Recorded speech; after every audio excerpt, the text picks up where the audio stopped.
Dari kajian kitab Tabaruk, kitab Minahus Saniyah, perbendaharaan yang istimewa, maka setiap untaian kalimatnya itu betul-betul terpatri di dalam batin kita, sehingga apa yang kita pelajari mudah-mudahan insya Allah ada niat di dalam hati semuanya untuk mengamalkannya. Kalaupun toh berupa larangan-larangan dari Allah dan Rasulnya serta para ulama usholihin lainnya, itu ada keinginan untuk menjauhinya, bahkan tidak pernah mengamalkan sama sekali. Karena sebagaimana definisi takwa, imtithalul awamirillahi wajtinabun nawahi, melaksanakan segala apa yang diperintahkan oleh Allah dan Rasulnya dengan seikhlas-ikhlasnya, serta menjauhi segala apa yang dilarang oleh Allah dan Rasulnya dengan sesobar-sobarnya. Ikhlas dan sobar ini dua mutiara yang sangat istimewa.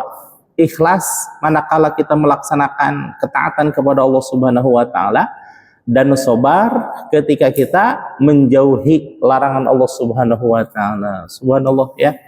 Di dalam salah satu hadisnya Rasul menyatakan bahwa as-sabru salah satun, sabar itu menempati pada 4 tahapan. Pertama, sabar ketika melaksanakan ketaatan kepada Allah. Yang kedua, sabar ketika menghadapi musibah. Yang ketiga, sabar ketika menjauhi larangan. Ini larangan tuh yang paling tinggi. Mohon maaf. Pertama, sabar dalam menghadapi musibah. Kemudian kedua, sabar dalam menjalankan ketaatan. Ketiga paling tinggi, sabar dalam menjauhi kemaksiatan. Maka para ulama menyatakan untuk menjalankan ketaatan itu ya sekemampuan kita, sekemampuan kita. Jangan ojo dumun ya, kalau ojo dumun. Kalau seandainya melihat orang yang antik ibadahnya, kita pengen gitu ya. Ada orang yang tekun belajarnya siang malam gitu ya. Apalagi melihat anak-anak santri gitu ya. Saya sampai saat ini terus terang masih terpesona lah melihat santri yang belajar tekun. Luar biasa itu. Ya, tapi apa daya, kesehatan sudah mulai menurun. Kekuatan fisik sudah mulai agak rapuh. Kemudian ketahanan fisik dulu saya sampai ngikutin guru saya. Guru saya hafal Quran 2 bulan. 2 bulan hafal Quran. Luar biasa. Pas saya tanya rahasianya, Kiai, gimana rahasianya itu? Gampang katanya. Gak usah tidur-tidur, makan obat aja katanya. Obat anti itu apa namanya? Apa namanya tuh? Lupa lagi saya. Bukan bodrek malah lihat. Pokoknya ya kalau minum obat itu pokoknya gak ngantuk aja. Makanya setiap malam makan. Pas 2 bulan, mungkin karena kebajakan dan juga tubuh juga lelah katanya.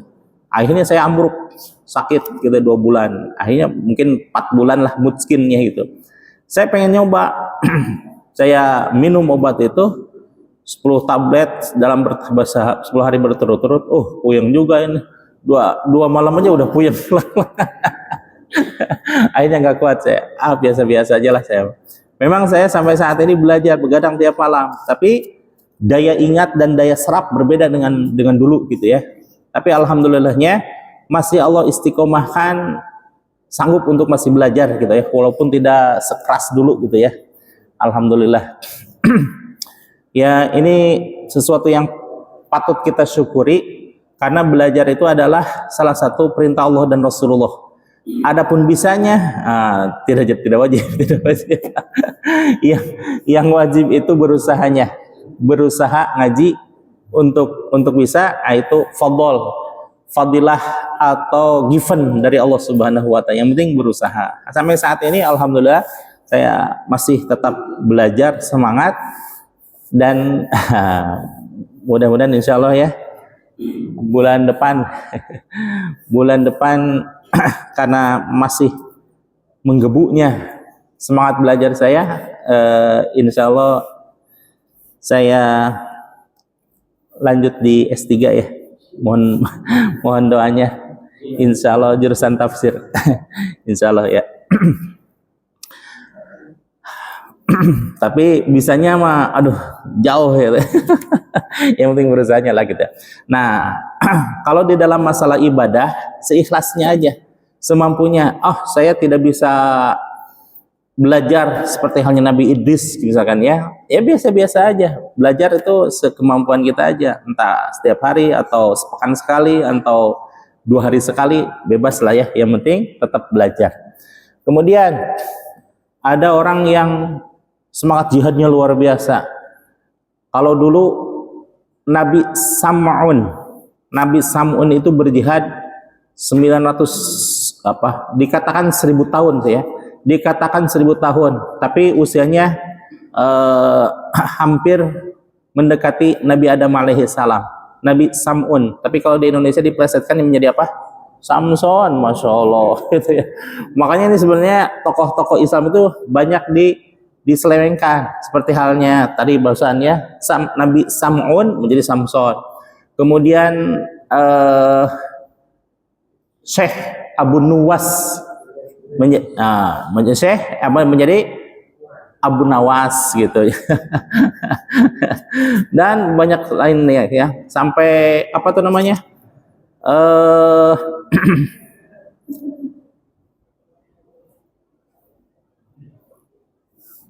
Apa namanya? Yang pelaut internasional yang menemukan beberapa benua, lalu diselewengkanlah menjadi bajak laut. Allahu Akbar. Padahal itu adalah tokoh-tokoh Islam, tapi diselewengkan oleh mereka gitu ya. Nah, ketika kita melihat pribadi-pribadi yang rakun belajar, kemudian hebat jihadnya, kemudian luar biasa sedekahnya, seperti halnya Sayyidatuna Khadijah radhiyallahu anha, itu dulu kaya raya, super kaya raya malah ya, karena 2/3 kekayaan kota Mekah pernah menjadi kekayaan pribadi beliau. Tapi di akhir hayatnya beliau sampai meninggal dalam keadaan memakai baju 80 tambalan. Luar biasa ya, karena semuanya disedekahkan untuk Islam, li'ila'i kalimatillah, li'izzatil Islam wal muslimin. Oh, kita mah subhanallah agak sedikit repot kalau kita mengikuti ibadah-ibadah orang-orang pilihan, namun seikhlasnya, dan seikhlasnya itu bagi pribadi kita adalah bertahap. Jangan mentang-mentang ada kalimat seikhlasnya, ya udahlah saya mah seikhlasnya aja lah. Mau sholat maghrib ya udahlah di rumah aja lah, saya mau tidak ikhlasnya di rumah, ya nggak bisa begitu. Tetap harus ada program di dalam diri, peningkatan di dalam ibadah, dan bertahap untuk selalu ditingkatkan. Yang sudah baik dipertahankan, dan yang lebih baik lagi dipertahankan, ditingkatkan gitu ya. Al-akhdu bil jadidil aslah al-qadimus sholih. Al-qadimus sholih wal akhdu bil jadidil aslah. Memelihara nilai-nilai al-muhafazatu alal qadimis sholih wal akhdu bil jadidil aslah. Memelihara nilai-nilai lama yang masih baik dan menggali potensi-potensi yang jauh lebih baik. Nah, itu ya. Tapi kalau masalah menghindari maksiat, itu harus sekuat tenaga gitu ya. Jangan seikhlas, jangan dibalik ini. Kalau masalah ibadah sekuat tenaga, kalau masalah menghindari maksiat seikhlasnya tidak bisa gitu ya. Sebab dulu ada di zaman Kangjeng Nabi Muhammad SAW, 3 orang laki-laki berupaya untuk meningkatkan ibadah dengan 3 hal. Yang pertama, dia akan berpuasa selamanya. Berpuasa selamanya Bahkan beberapa hari sebelum berita itu sampai kepada kanjeng Nabi, tidak makan dan tidak minum sampai lemes gitu ya. Kemudian Rasul datang kepada beliau, apa yang kamu lakukan? Saya berpuasa untuk mengikuti engkau wahai Rasul. Tidak, katanya.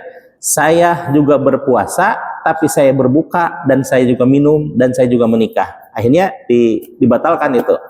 Kemudian yang kedua, dia melaksanakan ibadah terus-terusan. Ti isuk jegur, kasore jeger, kepeting jegir. Itu istilah Sunda, Pak. Akhirnya terus-terusan gitu ya artinya. Nah, sampai juga kepada Rasulullah SAW. Rasul menyatakan, aku juga beribadah, tapi ada hak tubuhku untuk istirahat. Maka dibatalkan lagi itu sholatnya orang yang terus-terusan. Karena memang tubuh ini ada masa capeknya gitu ya. Ada capeknya. Maka berikan hak tubuh ini untuk melaksanakan, untuk memenuhi kebutuhannya. Laksanakan hak untuk makan, laksanakan untuk hak untuk minum, laksanakan untuk istirahat, laksanakan untuk beribadah. Jadi seimbang fid dini wa dunya wal akhirah. Yang ketiga, ada orang yang berjanji untuk tidak akan menikah selamanya. Nah, kembali kepada ucapan Rasul yang pertama, bahwa saya pun menikah, saya pun berpuasa, dan saya pun beribadah, tapi biasa-biasa saja. Rasul sebagai kepala negara, Rasul sebagai kepala keluarga, Rasul sebagai pribadi istimewa, tetap menyeimbangkan antara ukhrawi dan duniawi. Masalah kemasyarakatan sosial Rasulullah diselesaikan, masalah ibadah luar biasa, apalagi itu ya. Ibadah itu kesenangan Rasulullah SAW. Nah, ini sebenarnya kita dengan Rasul itu beda tipis, Bapak. Apa itu? Kalau Rasul mah dikit-dikit ibadah, kalau kita ibadahnya sedikit. Sedikit berarti ya, tipisnya dengan Rasul gitu ya. Baik. Di dalam Minah Husaniyah ini masih di dalam bab menerangkan tentang keharaman sesuatu yang mungkin ada pada diri kita. Tapi insya Allah mudah-mudahan semuanya Allah berikan keistiqomahan untuk terhindar dari keharaman ini ya.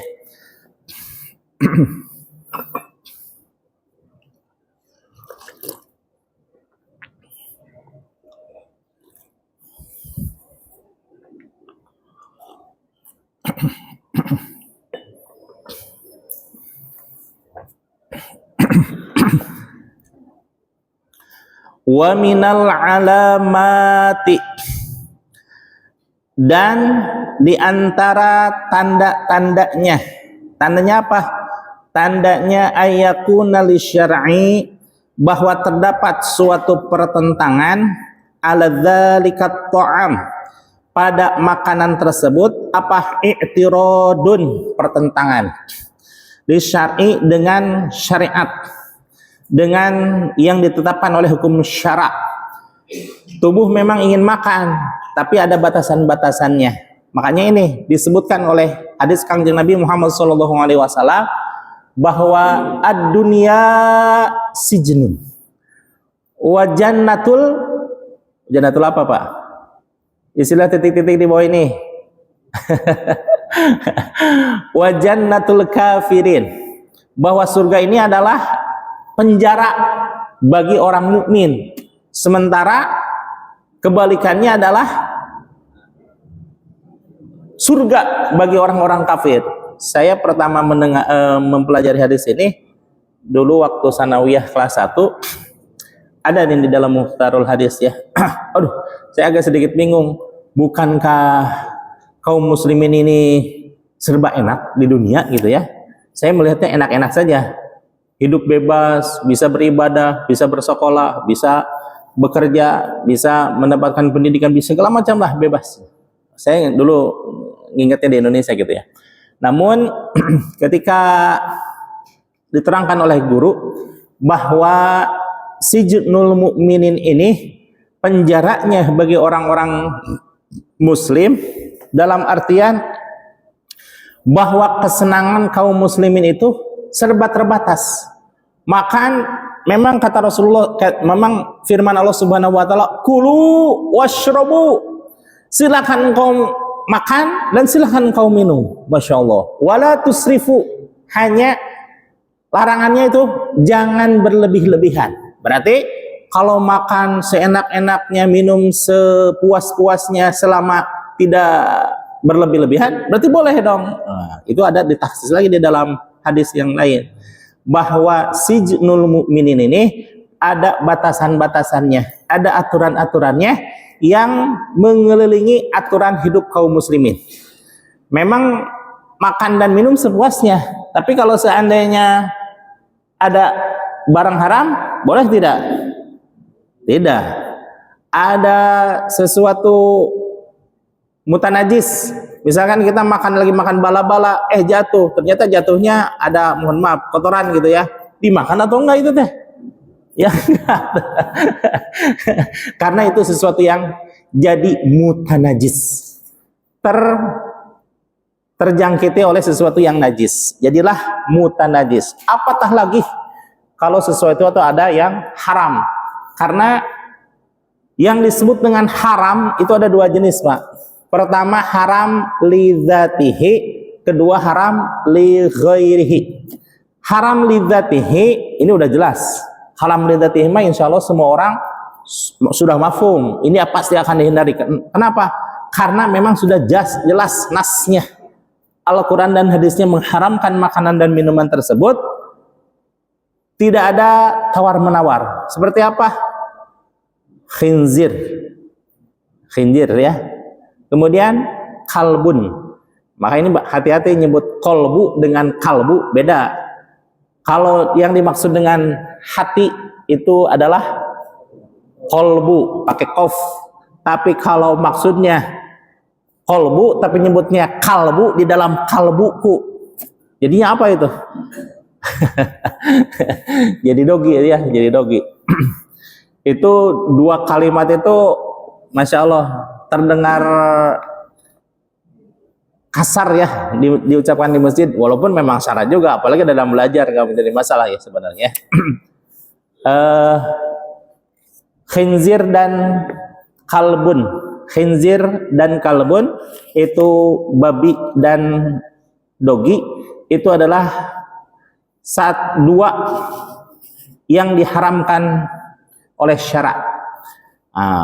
Lalu ini bagaimana kalau seandainya ya kalau minuman mah khamar ya udah jelas ya. Yang itu mah yang zatihi. Bagaimana li ghairihi? Haram li ghairihi, haram karena ada keharaman yang lain. Nah, ini yang jarang diperhatikan oleh orang. Ya. Mohon maaf ya, mohon maaf.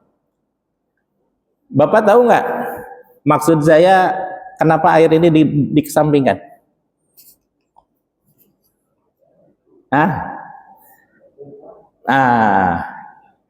Ini mohon maaf ya, saya mah hanya menyampaikan saja.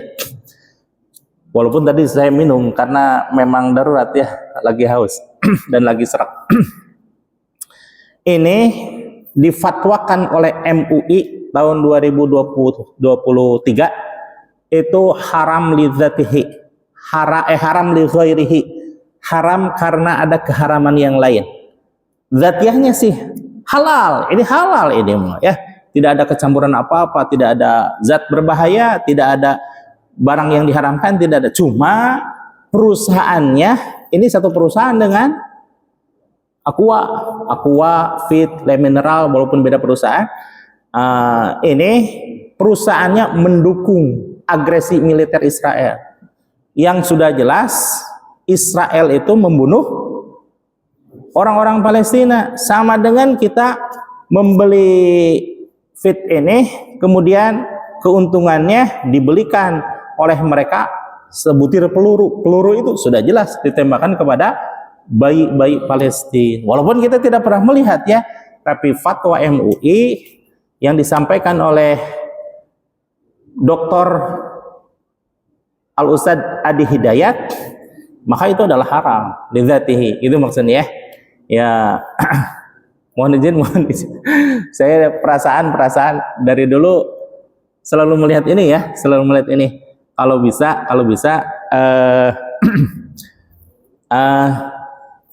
kalau memang tidak ada air ini ya nggak apa-apa ya.